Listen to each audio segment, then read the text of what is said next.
The 1 Year Bible, English Standard Version, January 15, Genesis 31:17 through 32:12.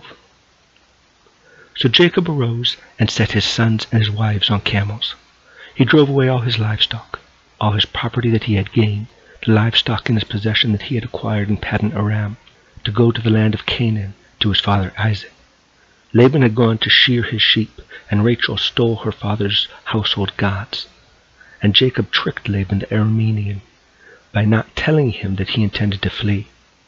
He fled with all that he had, and arose and crossed the Euphrates, and set his face toward the hill country of Gilead.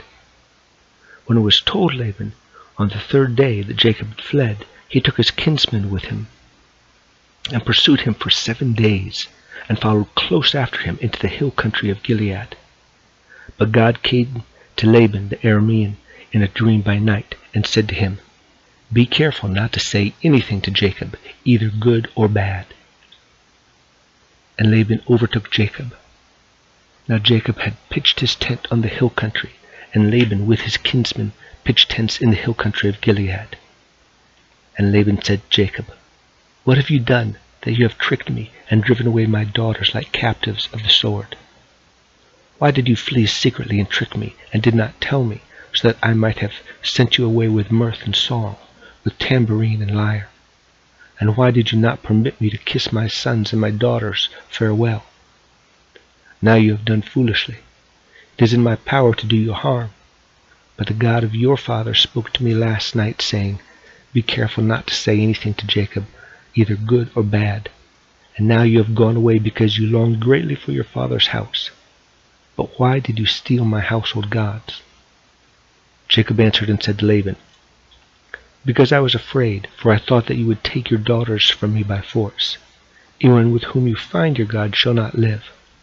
In the presence of our kinsmen, point out what I have done that is what I have that is yours, and take it." Now Jacob did not know that Rachel had stolen them.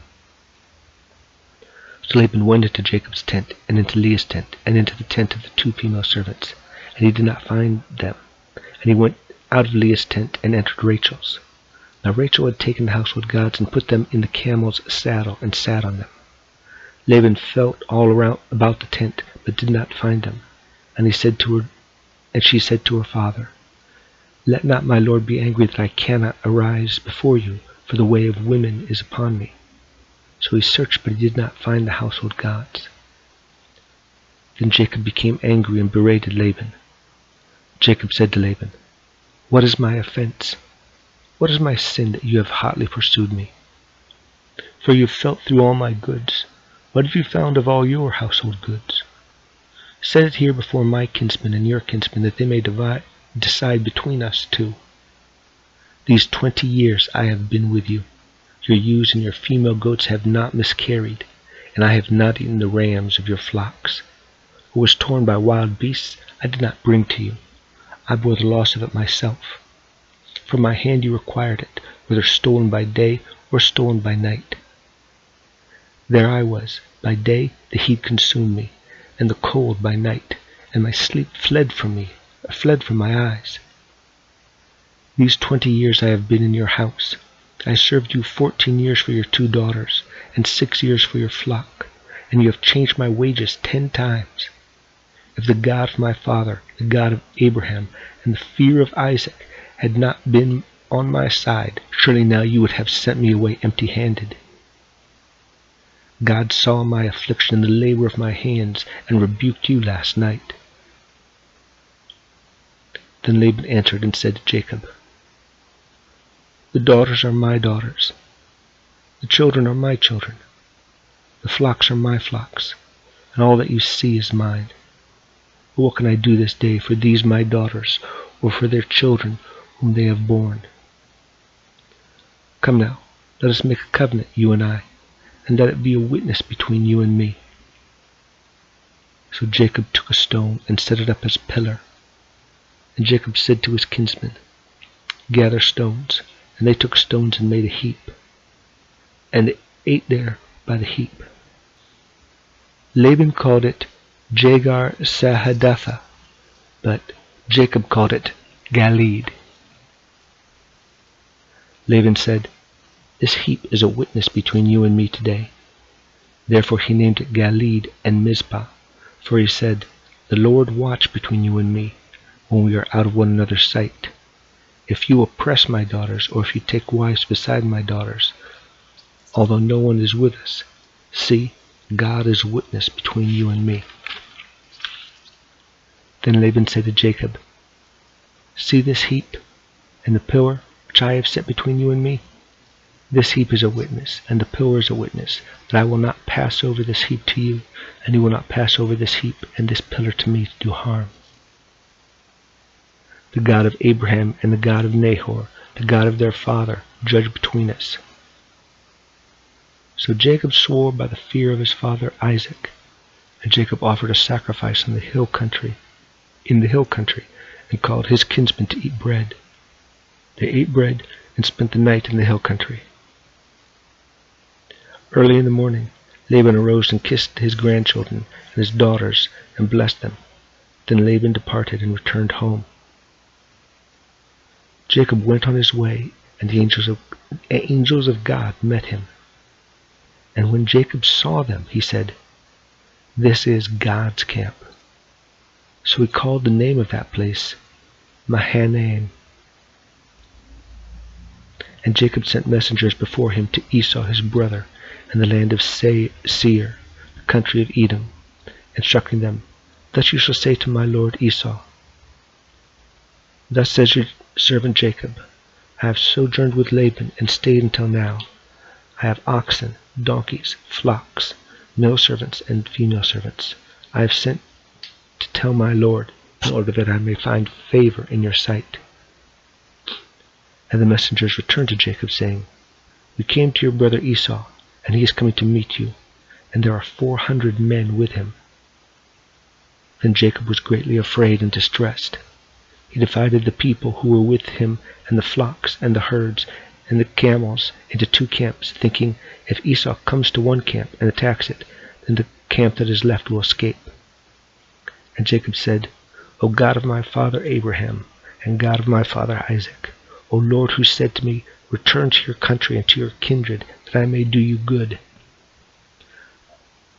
I am not worthy of the least of all the deeds of steadfast love and all the faithfulness that you have shown to your servant. For with only my staff I crossed this Jordan, and now I have become 2 camps. Please deliver me from the hand of my brother, from the hand of Esau, for I fear him, that he may come and attack me, the mothers with the children. But you said, I will surely do you good. I make your offspring as the sand of the sea, which cannot be numbered for multitude." Matthew 10:26 through 11:6. So have no fear of them, for nothing is covered that will not be revealed, or hidden that will not be known. What I tell you in the dark, say in the light, and what you hear whispered, proclaim on the housetops. And do not fear those who kill the body, but cannot kill the soul. Rather, fear him who can destroy both soul and body in hell. Are not 2 sparrows sold for a penny? And not one of them will fall to the ground apart from your Father. But even the hairs of your head are all numbered. Fear not, therefore, you are of more value than many sparrows. So everyone who acknowledges me before men, I also will acknowledge before my Father who is in heaven. But whoever denies me before men, I also will deny before my Father who is in heaven. Do not think that I have come to bring peace to the earth. I have not come to bring peace, but a sword. For I have come to set a man against his father, and a daughter against her mother, and a daughter-in-law against her mother-in-law. And a person's enemies will be those of his own household. Whoever loves father or mother more than me is not worthy of me. And whoever loves son or daughter more than me is not worthy of me. And whoever does not take his cross and follow me is not worthy of me. Whoever finds his life will lose it, and whoever loses his life for my sake will find it. Whoever receives you receives me, and whoever receives me receives him who sent me. The one who receives a prophet because he is a prophet will receive a prophet's reward. And the one who receives a righteous person, because he is a righteous person, will receive a righteous person's reward.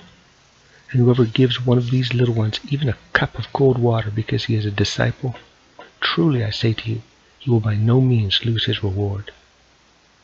When Jesus had finished instructing his 12 disciples, he went on from there to teach and preach in their cities. And when John heard in prison about the deeds of the Christ, he sent word by his disciples and said to them, "Are you the one who is to come, or shall we look for another?" And Jesus answered them, "Go and tell John what you hear and see. The blind receive their sight, the lame walk, lepers are cleansed, and the deaf hear, and the dead are raised up, and the poor have good news preached to them. And blessed is the one who is not offended by me." Psalm 13, 1-6. To the choir master, a psalm of David. How long, O Lord, will you forget me forever? How long will you hide your face from me? How long must I take counsel in my soul and have sorrow in my heart all the day? How long shall my enemy be exalted over me? Consider and answer me, O Lord my God. Light up my eyes, lest I sleep the sleep of death, lest my enemy say, "I have prevailed over him," lest my foes rejoice because I am shaken. But I have trusted in your steadfast love. My heart shall rejoice in your salvation. I will sing to the Lord, because he has dealt bountifully with me. Proverbs 3, verses 16-18. Long life is in her, wisdom's, right hand. In her left hand are riches and honor. Her ways are ways of pleasantness, and all her paths are peace. She is a tree of life to those who lay hold of her. Those who hold her fast are called blessed.